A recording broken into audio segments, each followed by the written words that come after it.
Olá pessoal, tudo bem? Professora Nájila Costa, para mais uma videoaula. Bem-vindos aos alunos da EJA B, E hoje vamos trabalhar a nossa disciplina de linguagens.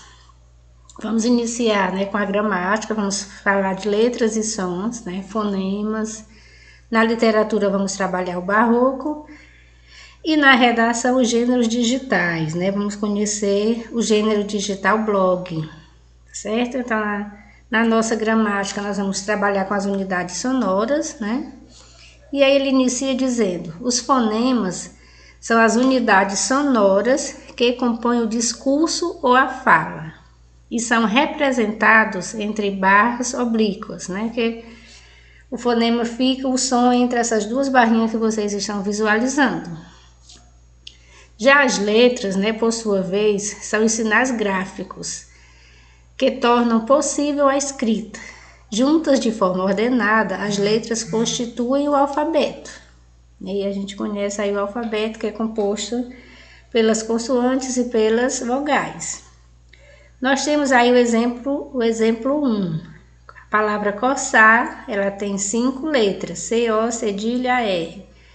E temos 5 fonemas, O CO aí tem o som de K, O, S, o cedilha é o som de S, o A e o R. Então, o fonema é o som de cada letra, ok? Então, coçar, 5 letras e 5 fonemas.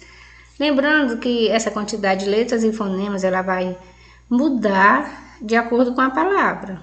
Nós temos no exemplo 2, a palavra máximo. Máximo, nós temos 6 letras. E o som, nós temos aí entre as barrinhas, que também temos 6 fonemas, Foi coincidência. Às vezes, o número de fonemas ele é maior do que o número de letras. E nós vamos ver a classificação desses fonemas, Os fonemas, eles classificam em vogais, consoantes e semivogais. As vogais, elas se classificam em vogais e semivogais. Professor, o que são vogais e o que são semivogais? Nós vamos ver, agora. As vogais são os sons emitidos sem obstáculos, somente pela boca, A, E, I, O, U, ou pela boca e pelas fossas nasais, Aí o A fica E, I, Então, quando o som sai pelo nariz, tem esse som de E, I, que a gente identifica nas palavras. Diferente da vogal. Aí nós vamos ver os exemplos. Pia, ando, cesto, quero, lente, li, lindo, sonho, avó, som, susto e untar. Então a gente já percebeu essa diferença entre vogal e semivogal. E as consoantes? Elas encontram obstáculos na sua passagem pela boca. Por isso, precisam sempre do acompanhamento das vogais, Numa palavra, quando você vai dividir por sílabas, você encontra uma vogal sendo sílaba. Ela sozinha forma uma sílaba, mas você nunca vai encontrar uma consoante sozinha formando uma sílaba. Então, a consoante, obrigatoriamente, ela precisa de uma vogal. Temos o exemplo: base, deduzir, falar, pedaço, redigir, sintetizar. Nós vimos nesses exemplos as consoantes, todas acompanhadas de vogais. E as semivogais? São os fonemas, o I, o E e o U, que aparecem juntas com uma vogal formando uma sílaba. Na palavra leite, leite, temos o E vogal, o I semivogal. É importante dizer que enquanto as vogais são essenciais na formação das sílabas, as semivogais não, Elas aparecem na escrita, mas são poucas pronunciadas. Cárie, mal, paz, rei, seita, venceu. Você vê aí que a semivogal ela aparece em negrito, Que é aquele som mais fraco. Dentro desse conteúdo, nós também temos os dígrafos, Além das letras acima, que nós já vimos, há ainda os dígrafos, o encontro de duas letras que representam um único som. Isso a gente até já trabalhou em sala. A palavra chuva, chuva, é escrita com CH, né? E a pronúncia de X. Então, ela tem 5 letras e 4 fonemas, porque o CH tem um som só de... Tem só um som, que é o som do X. Mesma coisa, arranhar, né? Nós temos aí a divisão dos sons, dos fonemas, que também são dígrafos. Dígrafo é quando eu tenho 2 consoantes juntas que tem o som só de uma. Aí arranhar, os 2 R's, né? Tem o som só de um. Quindim, aborrecer e nascer, né? É um assunto bem fácil. Ok? Então, nós tivemos aí a nossa aula de gramática. Vamos entrar na parte de literatura. Vamos falar sobre o barroco, né? O barroco, pessoal, foi um movimento artístico, né, que surgiu na Europa, lá no final do século XVI. E ele se estendeu em alguns países, como o Brasil, até o século XVIII.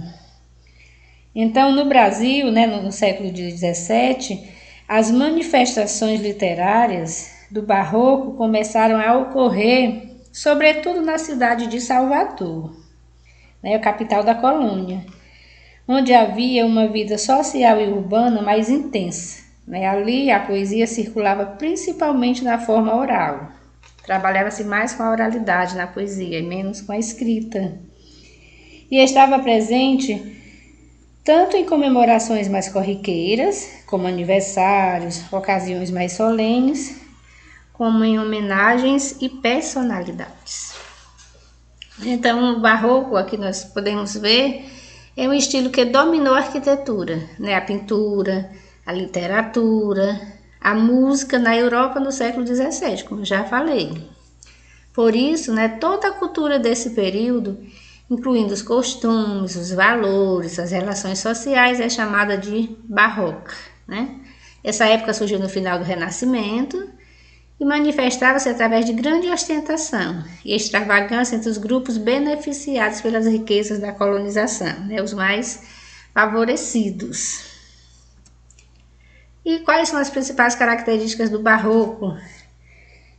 Nós temos aí a arte rebuscada, né, e exagerada, a ideia do exagero, a valorização de cada detalhe, né, é uma característica do barroco. O dualismo e contradições, né, muito presentes, essas contradições. A obscuridade, complexidade e sensualismo, né?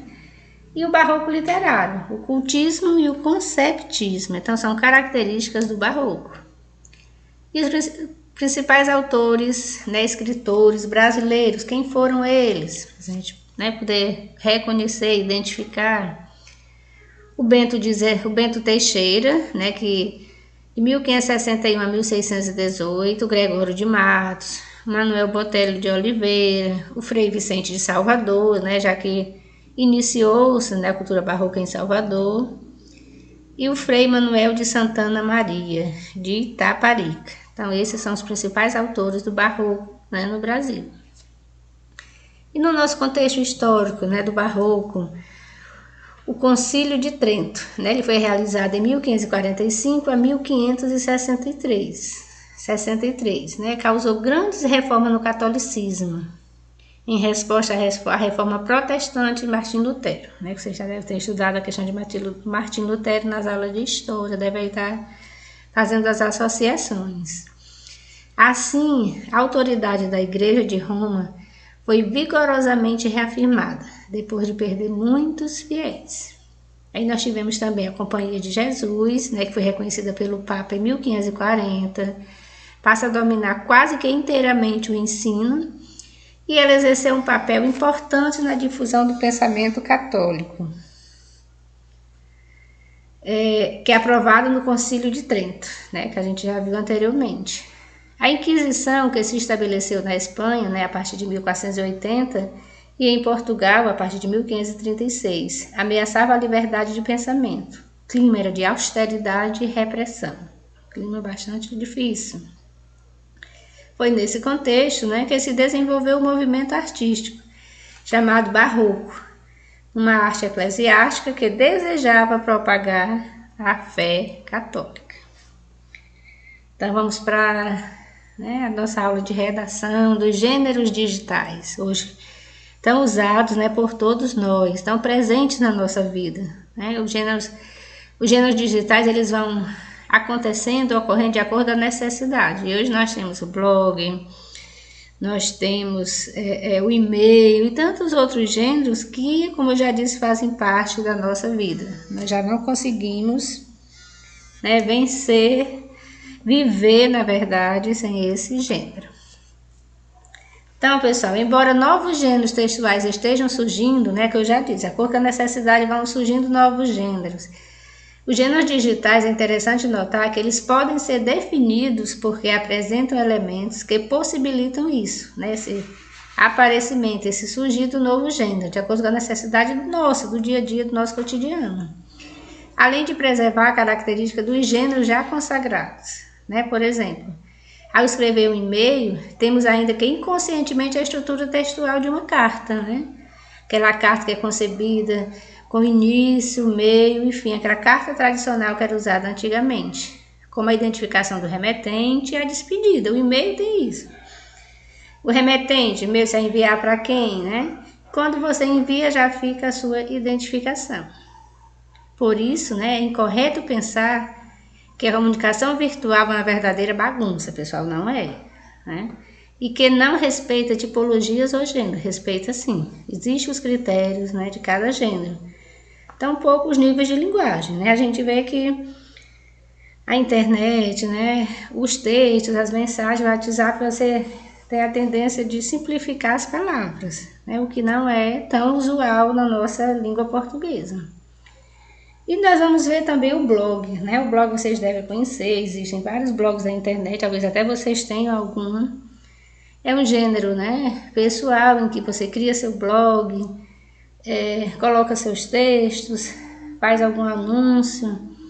Então o blog ele é democrático, pois qualquer pessoa ou grupo interessado pode ter o seu. Dentre os portais de criação dos blogs estão o Wix, o Tumblr, o Blogspot, que é muito conhecido, o Blogger e por aí vai, Sendo todos com opções gratuitas. Você não paga nada, você constrói a sua página, coloca o objetivo dela, o que é que você quer alcançar, o que é que, com aquele blog, o que é que você quer anunciar algum produto, fazer alguma propaganda, ou mesmo mostrar para as pessoas, os seus amigos, seus colegas, um texto seu, de sua autoria. Ou um texto também já existente que você queira apreciar, você coloca lá no seu blog. Além do blog ser democrático, ele também é muito flexível, podendo ser literário, pode ser um blog de cunho literário, vou colocar só poesias, só texto da literatura, pode ser artístico, as suas artes, sobre futebol, pode ser sobre moda, educação, conter notícias, relativo a um trabalho profissional, enfim. O que você gostar e quiser construir, criar o seu blog e mostrar para as pessoas, fica muito a critério de cada um. E como é que fica, professora, a formatação do blog, Todo blog tem um cabeçalho, que é o blog indicado. Por exemplo, najlacosta.blogspot.com, contendo o resumo sobre ele. Você vai dizer, meu blog tem o intuito de divulgar os textos ou as poesias que eu escrevi. Você está indicando o tipo de blog. Ele pode ter imagens, fotos, letras e cores, são passivos de personalização, tem as opções, eu quero essa cor vermelha, eu quero essa paisagem, e aí você vai adequando ao seu gosto. Postagem de um blog pode ser anônimas ou assinadas, Você não precisa se identificar, ou se quiser também pode, não tem problema, um blog seu. E após o texto, há a possibilidade de comentários do leitor. Aí eu postei uma poesia que eu fiz. O meu leitor que leu essa poesia, ele pode dizer se gostou, se não gostou, o que é que tá legal, para poder as pessoas conhecerem o seu texto. Então o blog, como gênero textual, ele é variável. Não segue nenhuma introdução, desenvolvimento e conclusão. Existe esse passo a passo e você precisa lá o design do blog, mas não existe, não é um texto que tem introdução, desenvolvimento e conclusão. Isso vai de autor para autor, sendo a escolha do mesmo quem imperará. Então cada um tem o seu gosto, tem o seu estilo e fará do blog da sua maneira. É isso, pessoal. Espero que vocês aproveitem essa aula, né? Curtam lá a página da escola, o canal, né? JAF Conecta, deixe lá seu joinha, assistam as nossas aulas, tem aulas de outros professores, né? Para que esse momento seja mesmo de aprendizagem. Façam as atividades, tendo dúvida, rever, né? A videoaula. E a palavra de hoje, como eu sempre encerro, é de gratidão. Né? Gratidão é a palavra que define minha vida neste momento. Nós devemos ser gratos a Deus por essa situação que nós estamos vivenciando, estamos bem, estamos com saúde, as nossas famílias. Então, tudo isso é motivo de alegria e de gratidão. Um forte abraço, tudo de bom e até a nossa próxima aula.